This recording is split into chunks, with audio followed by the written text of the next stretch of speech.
ಬೆಳಗಾವಿ ಜಿಲ್ಲೆಯ ಹಿರೇಬಾಗೇವಾಡಿ ಗ್ರಾಮ ಪಂಚಾಯಿತಿ ವ್ಯಾಪ್ತಿಯ ಸಿದ್ದನಬಾವಿ ಕೆರೆಗೆ ಬಾಗಿನ ಅರ್ಪಿಸಿ ನಂತರ ನಮ್ಮ ನ್ಯೂಸ್ ಸಮೂಹದ ರಾಜ್ಯ ಉಪ ಸಂಪಾದಕ ಬಸವರಾಜು ನಡೆಸಿದ ಸಂವಾದದಲ್ಲಿ ಮಾತನಾಡಿದ ವಿಧಾನ ಪರಿಷತ್ ಸದಸ್ಯ ಚನ್ನರಾಜು ಹಟ್ಟಿಹೊಳಿ, ಸಿದ್ದನಬಾವಿ ಕೆರೆಯು ಈ ಭಾಗದ ರೈತಾಪಿ ವರ್ಗಕ್ಕೆ ಅನುಕೂಲವಾಗಿದೆ ಎಂದು ಹೇಳಿ ನಂತರ ಮಲಪ್ರಭಾ ಕಾರ್ಖಾನೆ ಹಿತದೃಷ್ಟಿಯಿಂದ ನಾವು ಚುನಾವಣೆಗೆ ನಿಲ್ಲುತ್ತೇವೆ ಎಂದು ಹೇಳಿದರು. ಡಿಸಿಸಿ ಬ್ಯಾಂಕ್ ಚುನಾವಣೆಗೆ ರೈತರ ಹಿತದೃಷ್ಟಿಯಿಂದ ನಾವು ಕೆಲಸ ಮಾಡುತ್ತೇವೆ ಎಂದಿದ್ದಾರೆ. ವಿಧಾನ ಪರಿಷತ್ ಸದಸ್ಯರಾಗಿರ್ತಕ್ಕಂಥ ಚನ್ನರಾಜ್ ಹಟ್ಟಿಹೊಳಿ ಅವರು ಸಿಕ್ಕಿದ್ದಾರೆ. ವಿಶೇಷವಾಗಿ ಇವತ್ತು ಒಂದ್ ರೀತಿ ಹಿರೇಬಾಗೇವಾಡಿ ಗ್ರಾಮ ಪಂಚಾಯತಿ ವ್ಯಾಪ್ತಿಯ ಸಿದ್ದನಬಾವಿಗೆ ಒಂದ್ ರೀತಿ ಬಾಗಿನ ಅರ್ಪಿಸೋದಕ್ಕೆ ಬಂದಿದ್ದಾರೆ.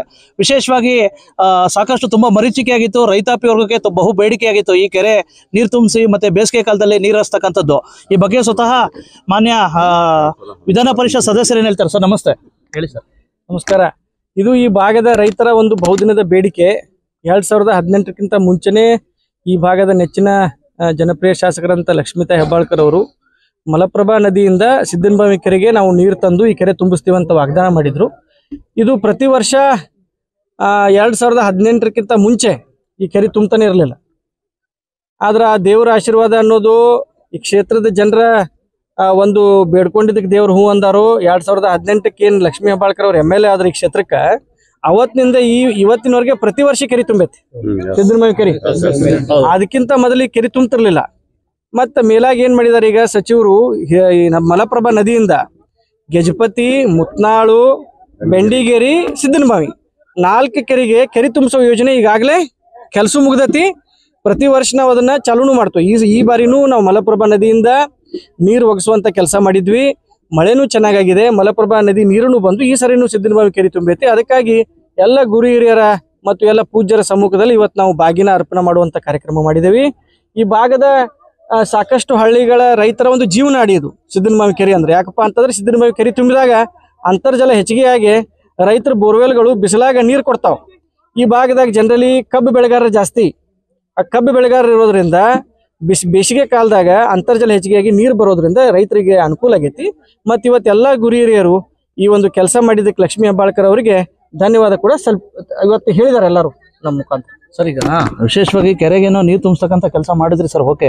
ಬಟ್ ರೈತರದ್ದು ಬೇಡಿಕೆ ಇದೆ ಸರ್. ಒಂದ್ ಕಡೆ ಅತಿಕ್ರಮಣ ಆಗಿದೆ ಅಂತೆ, ಒಂದ್ ಕಡೆ ಸಾಕಷ್ಟು ನೀರು ಸರಿಯಾಗಿ ಬರ್ತಾ ಇಲ್ವಂತಲ್ಲ ಸರ್.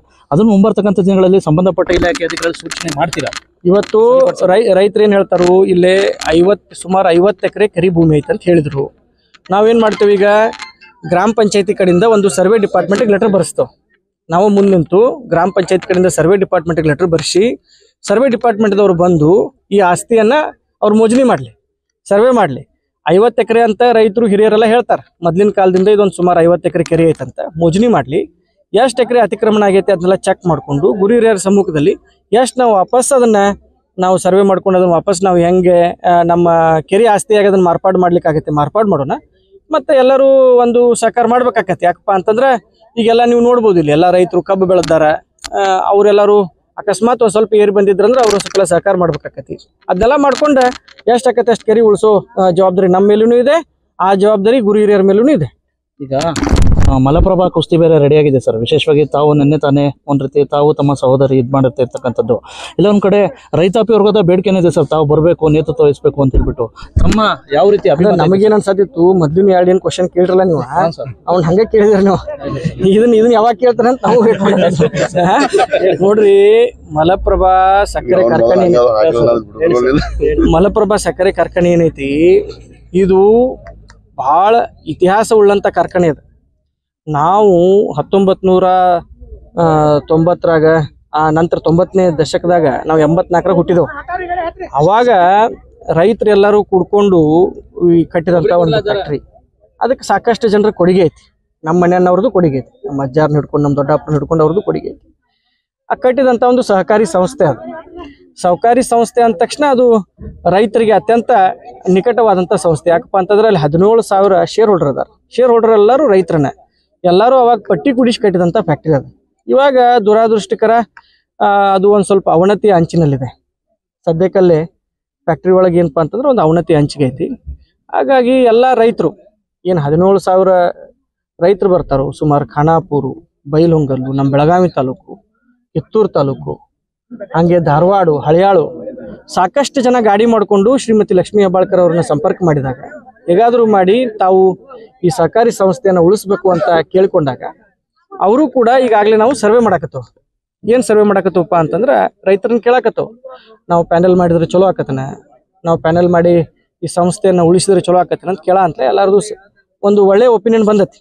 ಹಾಗಾಗಿ ಕಿತ್ತೂರು ಭಾಗದ ಶಾಸಕರಾದಂಥ ಬಾಬಾ ಸಾಹೇಬ್ ಅವರು ಇರ್ಬೋದು, ನಮ್ಮ ಖಾನಾಪುರ ಶಾಸಕರಾದಂಥ ವಿಠಲ್ ಹಲ್ಗೇಕರ್ ಇರ್ಬೋದು, ನಾವಿರ್ಬೋದು, ನಾವೆಲ್ಲ 3 ಜನ ಕೂಡಿ ಒಂದು ಒಳ್ಳೆ ಡಿಸಿಷನ್ ತಗೋತೀವಿ.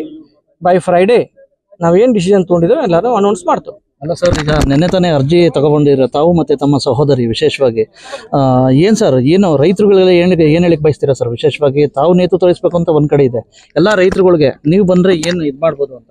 ಅಲ್ಲ, ಇವಾಗ ನಾವು ಅದನ್ನ ಹೇಳ್ತೀವಿ. ಸೋಮವಾರ ಒಂದು ವಿಸ್ತಾರವಾದಂಥ ಪತ್ರಿಕಾ ಮಾಧ್ಯಮದವ್ರನ್ನ ನಾವು ಕರಿತೀವಿ. ಸೋಮವಾರ ದಿವಸ ಎಲ್ಲರೂ ಇರ್ತಾರ ಪತ್ರಿಕಾ ಮಾಧ್ಯಮದಲ್ಲಿ. ಈಗ ಆಕಸ್ಮಿಕವಾಗಿ ನೀವು ಭೇಟಿಯಾದ್ವಿ. ಆಕಸ್ಮಿಕವಾಗಿ ಭೇಟಿಯಾದಾಗ ತಾವು ಕೇಳಿದ ಪ್ರಶ್ನೆಗಳಿಗೆ ನಾನು ಉತ್ತರ ಕೊಟ್ಟಿದ್ದೀನಿ. ಸವಿಸ್ತಾರವಾಗಿ ಸೋಮವಾರ ದಿವಸ ನಾವು ಪತ್ರಿಕಾ ಮಾಧ್ಯಮದವ್ರನ್ನ ಕರೆದು ಅದನ್ನ ಸವಿಸ್ತಾರವಾಗಿ ಹೇಳ್ತೇವೆ. DCC bank sir stand? DCC bank stand ಈಗ ನಮ್ದು ಏನಿಲ್ಲ. ಈಗ ರೈತರಿಗೆ ಅನುಕೂಲ ಆಗ್ಬೇಕಂತ ನಾವು ಸ್ವಲ್ಪ ಸಮಾಧಾನದಿಂದ ಅದಾವೆ. ಯಾಕಪ್ಪ ಅಂದ್ರೆ DCC ಬ್ಯಾಂಕ್ ಇರೋದನ್ನ ರೈತರಿಗೆ ಅನುಕೂಲ ಮಾಡ್ಬೇಕಂತ ನಾವು ಇಷ್ಟೊಂದು ಹೋರಾಟ ಮಾಡಿ ಅಲ್ಲಿ ಹೋಗಿ ರೈತರಿಗೆ ಅನುಕೂಲ ಮಾಡ್ಬೇಕಂತ ಹೋಗ್ಬೇಕು. ಯಾಕಪ್ಪ DCC ಬ್ಯಾಂಕ್ದಾಗ ಯಾವ್ದು ಪಕ್ಷ ಇಲ್ಲ. ನಾವು ಕಾಂಗ್ರೆಸ್ ಬಾವುಟ ಹಿಡ್ಕೊಂಡು ಹೋಗಕ್ ಬರೋದಿಲ್ಲ, BJP ಬಾವುಟ ಹಿಡ್ಕೊಂಡು ಹೋಗಕ್ ಬರೋದಿಲ್ಲ, ಬೇರೆ ಅನ್ನ ಪಕ್ಷದ ಬಾವುಟ ಹಿಡ್ಕೊಂಡು ಹೋಗಕ್ ಸಹಕಾರ ರಂಗ ಅದ. ಏನೇ ಇದ್ರು ಅಲ್ಲಿ ನಾವು ಹೆಗಲ್ ಮೇಲೆ ಹಸಿರು ಟವಲ್ ಹಾಕೊಂಡು ಹೋಗ್ಬೇಕು. ಯಾಕಪ್ಪ ಅಲ್ಟಿಮೇಟ್ಲಿ ನಾವು ರೈತರಿಗೆ ಅನುಕೂಲ ಮಾಡ್ಬೇಕಂತ DCC ಬ್ಯಾಂಕಿಗೆ ಹೋಗ್ಬೇಕು. ಅದೊಂದು ಪ್ರತಿಷ್ಠೆ. ಅದಕ್ಕಾಗಿ ಇವಾಗ ಸದ್ಯದ ಪರಿಸ್ಥಿತಿಯಲ್ಲಿ ಹಿರಿಯರೆಲ್ಲ ಹೇಳಿದ್ರು, ಸದ್ಯದ ಪರಿಸ್ಥಿತಿಯಲ್ಲಿ ತಾವು ತಟಸ್ಥವಾಗಿ ಒಂದ್ ಸ್ವಲ್ಪ ಉಳಿಯೋದು ಒಳ್ಳೇದಂತ ಹೇಳಿದಾರು. ಅದ್ರ ಪ್ರಕಾರ ನಾವು ಉಳಿದ್ದೇವಿ, ರೈತರಿಗೆ ಅನುಕೂಲ ಆಗ್ಲಿ ಅಂತ ಉಳಿದ್ದೇವಿ. ಮುಂಬರುವಂತ ದಿನದಲ್ಲಿ ನಮಗೂ ಅವಕಾಶ ಸಿಗ್ತದೆ ಅಂತ ನಂಬಿಕೆ ಇದೆ. ಕೊನೆ ಪ್ರಶ್ನೆ ಸರ್, ಖಾನಾಪುರದಿಂದ 2028ಕ್ಕೆ ತಾವು ಅಭ್ಯರ್ಥಿ ಆಗ್ಬೇಕು ಅಂತ ಹೇಳ್ಬಿಟ್ಟು ತಮ್ಮ ಅಭಿಮಾನಿಗಳು ಒತ್ತಾಸೆ ಇದೆ ಸರ್ ವಿಧಾನಸಭಾ ಚುನಾವಣೆ. ಈ ಪ್ರಶ್ನೆ ಉದ್ಭವಿಸಿದಿಲ್ಲ. ಯಾಕಪ್ಪ ಅಂತಂದ್ರೆ ನಾವೀಗ MLC ಇದೇವೆ, ನಾವು MLC ಇದೇವಿ, ಜನರ ಸೇವೆ ಮಾಡಾಕತ್ತೀವಿ. ಆ ಪ್ರಶ್ನೆ ಉದ್ಭವಿಸುದಿಲ್ಲ. ನಾವು MLC ಸಕ್ಷಮ ಅದಾವ. ನಾವು MLC ಇದ್ದೇ ನಾವು ಜನರಿಗೆ ಹೆಲ್ಪ್ ಮಾಡ್ಬೇಕು. ಅದಕ್ಕೆ MLA ಆಗಿ ಮಾಡ್ಬೇಕಂತೇನಿಲ್ಲ. ನಾವು MLC ಇದೇವೆ, ನಾವು ಖುಷಿ ಇದೇವೆ. ನಾವು MLC ಆಗಿ ನಾವು ಜನರ ಸೇವೆ ಮಾಡ್ತೇವೆ. ಈ ಸಂದರ್ಭದಲ್ಲಿ ಹಿರೇಬಾಗೇವಾಡಿ ಸರ್ವಪೂಜ್ಯ ಶ್ರೀಗಳು ಹಾಗೂ ಗ್ರಾಮ ಪಂಚಾಯಿತಿ ಆಡಳಿತ ಮಂಡಳಿ ಸೇರಿದಂತೆ ಎಲ್ಲಾ ಹಿರೇಬಾಗೇವಾಡಿ ಭಾಗದ ಮುಖಂಡರು, ರೈತರು ಉಪಸ್ಥಿತರಿದ್ದರು. Thanks for watching. Read, discuss and debate with editor Dr. Yan Prashant Rao. Wanted reporters in print, digital and visual media for Bharat Vaibhav Daily Newspaper, BV News 5 Channel and BV Fast Web News from all the talukas of Karnataka, Goa and Maharashtra. If interested, send your resume to 9019229369.